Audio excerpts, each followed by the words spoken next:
பழம்பெரும் தமிழ் பின்னணி பாடகி ஜமுனா ராணி வயது மூப்பு காரணமாக பெங்களூருவில் காலமானார். அவருக்கு வயது 88. தமிழ், தெலுங்கு, கன்னடம் உள்ளிட்ட பல்வேறு மொழி திரைப்படங்களில் 1000க்கும் மேற்பட்ட பாடல்களை பாடியுள்ள ஜமுனா ராணி பெங்களூருவில் நேற்று காலமானார்.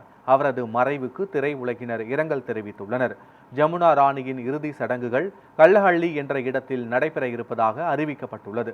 நடிகர் கமல்ஹாசன் நடித்த நாயகன் படத்தில் இடம்பெற்ற நான் சிரித்தால் தீபாவளி என்ற புகழ்பெற்ற பாடலை பாடியவர் ஜமுனா ராணிதான். குழந்தைத்தனமான குரலை கொண்ட அவர் நடிகர் திலகம் சிவாஜி கணேசனின் உத்தம புத்திரன் படத்தில் பாடிய யாரடி நீ மோகினி என்ற பாடல் மிகவும் புகழ்பெற்றதாகும்.